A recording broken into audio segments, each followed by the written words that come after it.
When I got here, I started seeing younger women, which is a demographic that I was not accustomed to.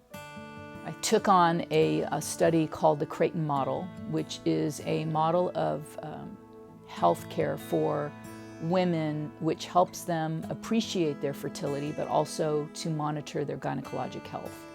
The reason why we're talking about her today is because I was infertile for 3 years, and we were trying to explore some infertility treatments, and I met Monica at my church. Because I wasn't able to get any treatment from anyone. They wouldn't even look at it for me. And then when I was able to get it here, I thought it was special and odd. And then she took me here and she's like, hey, we help here.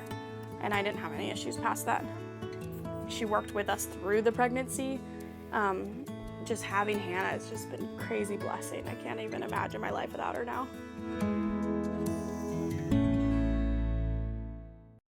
Over the last 9 years, we've seen over 20,000 patients.